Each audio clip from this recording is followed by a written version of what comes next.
Friends, welcome to my channel. Don't forget to like and subscribe. It's not difficult for you, but it's nice for me, and we're starting. I was sitting and watching TV. USC played in Nebraska. It was a game approaching the fourth quarter. Without Reggie Bush and Landell White, USC was in a bad way. I noticed my wife coming out of the kitchen. She had a sour expression on her face. She always seems to have a sour expression lately. 2 months ago, our youngest had just left for college, and for the first time in 18 years, we were alone with each other. I think every time we're alone, her expression changes. My name is Bill Jackson, and I am 44 years old. I live in sunny Orange County, California. My wife, Sheila, has spent most of her adult life as a housewife, raising 3 children. About a year ago, she decided to return to work. It was at this time that I began to notice subtle changes in her attitude. The frequency of love began to slowly decrease. I've never given it much thought. I just thought it was okay when you were married for 22 years. Shortly after she started working, she signed up for a 24-hour fitness room. She wanted to get in shape. I thought it was a great idea. That's why I started going to the gym regularly too. I need to lose a few pounds. I've spent too much time sitting at my desk. I needed to do something to cheer myself up. I feel better working out early in the morning before getting to work. I seem to have more energy at this time of day. If I practiced in the evening, I would usually be too tired to enjoy it. My wife was the exact opposite. She hated getting up early and either went to practice during her long lunch break or left right after work before returning home. I began to realize that our schedules made us strangers in our own home. We have always participated in school and sports events for children, but now that the children are gone, it has become obvious that we have very little in common. I could see us steadily moving away from each other into our own worlds.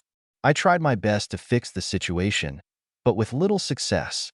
I offered to spend evenings at the cinema, have dinner, go on a cruise, but nothing seemed to arouse her interest. I knew my marriage was in trouble and a divorce was on the horizon. All that was missing was the trigger to activate it. It was frustrating to wait for another shoe to fall and know that I couldn't stop the inevitable. Sheila's expression when I was in her presence seemed to get more sour with each passing week. Finally, one day I asked her if there was anything bothering her and if she wanted to talk about it. She turned around, looked at me and said, "I'm unhappy." When I asked why she wasn't happy, she turned away and said she didn't know. I wasn't a fool.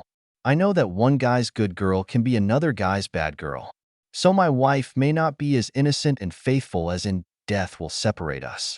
I seriously doubted that her love interest had diminished in any way. Her loss of love for me probably meant that she either found someone else or was close, and maybe even thought she married the wrong guy. Her depression from talking to me may be caused by the fact that she temporarily loses the buzz she gets from talking to the guy she made love to. I wonder how many soulmates she's already slept with in search of Mr. Best? She probably assumed that I was unaware of the real possibility of her affair and her disinterest in loving me, and that she was a good girl in my eyes. I think she never knew me to underestimate me like that. I knew I couldn't let her play with me anymore. It's time to act. She was easy to catch. I hid several small voice-activated dictaphones all over the house and under the seat of her car. I also installed GPS in her car to always know where she is. It only took a couple of days to figure out who she was dating, where and when. The guy's name was Bob Martin. He was married, had 2 children, and worked as a salesman in her office. I was not so much upset as disgusted by her actions. If Sheila had said to me, "Look, Bill, this doesn't work anymore. I don't love you, the kids are gone, and I want to find someone else with whom I can spend my life," I would be upset and offended, but I would respect her for her honesty and would move on without any hostility. But that's not what she did. She was sneaking around behind my back looking for a replacement, clinging to the safety and lifestyle that I provided. She made my life miserable because of her sour attitude. She removed me from the marital obligation to provide her partner with love, and she broke her marriage vows because of her own selfish actions. No, I'm not going quietly into the night. The punishment will correspond to the crime. Now I had to decide what it would be. Time was on my side, and I could strike unexpectedly on my own terms and on my own territory. A few days have passed, and she has already met with him twice more. Making love must have been fun, but all good things come to an end. I've ruled out murder. It would be too easy, and they would be dead without long-term punishment. No, it had to be something that would become such a shame that they could no longer continue their work or live in this city. I needed to come up with something that the newspapers could spin more than one day with and turn them into the laughingstock of society. I spent a couple of days thinking about different options and working through different scenarios. I finally figured out what I was going to do. The next day, I told Sheila that I had an appointment with the dentist and would not go to work this morning. I waited until my faithful wife left for work and then went to her computer. I uploaded her address file to Outlook and uploaded it to my laptop. Then I created a mailing list consisting of many employees of her company, her friends, colleagues, and her family members. This way, with a few keystrokes, I could email any file I wanted. I went to the bank and closed all joint accounts and credit cards. I took all the money and transferred it to accounts in the Cayman Islands. She would get a share in the house, so we would have an equal distribution. Then I extracted the hidden voice-activated voice recorders. Her one-sided conversation told me that they were going to meet at noon at Motel 6 to make love all day. This was the chance I had been waiting for so long. I needed something to scare them into submission quickly, so I packed my Colt 45 automatic into a small bag. This should work. Then I threw some more essentials into a small bag and a bottle of an extremely effective and fast-acting cherry-flavored laxative. Then I went to the motel. There was only one in town, and there was a Starbucks about 1/2 block away. It was the perfect place to wait and watch the traffic. I took out my computer to monitor her car and waited. As it turned out, I didn't need a GPS. I saw her car drive by around 11:50 a.m., so I got out and watched her pull into the motel parking lot. I grabbed my bag and laptop and headed across the street to the motel. I saw that she went straight to room 6. I saw him let her in. I gave them about 10 minutes. I entered the motel and went to the room. I knocked on the door and shouted, "This is the police. Open it now." I heard the door chain clink and the door opened. When the door opened, I pushed it with my shoulder and the guy landed on his ass. He didn't expect someone to burst through the door. Sheila was lying on the bed and gasped when she saw me. I hit the guy over the head with my 45 and told him to lie face up on the bed, and if he moved, he would be dead. I opened my bag, took out a roll of duct tape, and tossed it to Sheila.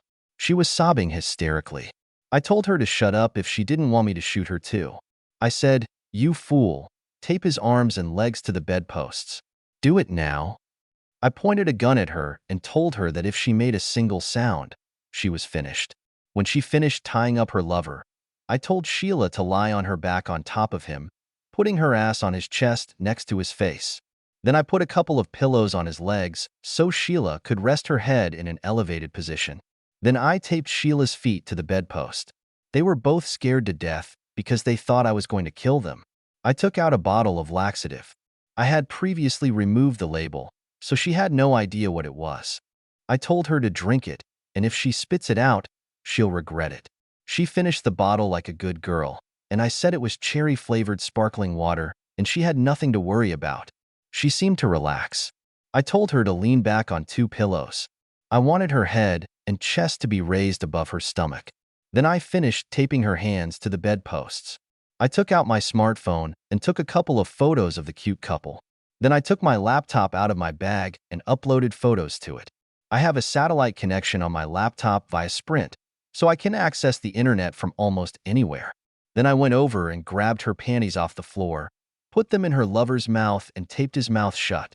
I grabbed his boxers, went over to my wife, put them in her mouth and taped her mouth shut. Then I went into the bathroom, took a large glass of water and sat down in an armchair. I drank the water quickly. I was thirsty. Well, I looked at my watch and figured I had about 10 minutes left. I turned on the TV and couldn't believe my luck. The Jerry Springer show was on, and they had 2 fugitives fighting each other over some skinny guy with no teeth. Believable. Just at that moment, I heard my wife start moaning into her boxers. She began to spin back and forth and seemed to be experiencing some discomfort. And then it happened. It was an explosion of epic proportions. Defecation burst out of her ass, landing right on her lover's face. I said to myself, this woman must not have shat in a couple of days. I told her it was really disgusting and she should go to the bathroom more often. I took a couple more pictures. I had what I needed. I uploaded the photos to my laptop, opened Outlook, attached 4 photos to an email, put "Scammers Caught Red-Handed" as the subject, attached a mailing list, and clicked the send button. Maybe it was a cruel and unusual punishment. Maybe it wasn't. I think it depends on who the judge is going to be. Then I packed my laptop and other essentials. I said, "Hasta la vista, wife, and have a happy life. You gave a shit about me and our marriage, so I thought it would be nice for Bob to experience what it's like to be shit too. By the way, you're shitting in public now, so have fun. Live and work in this city." Shortly before I flew to the Cayman Islands, I took out my cell phone, called the motel, and told the clerk that there was a couple in room 6 who urgently needed his help. I told him, "I think the shit got into the fan. I wonder if Sheila and Bob have continued this romance? Well, if so, then this must be true love. But if I know her, it won't be long before she shits on him again." Life goes on.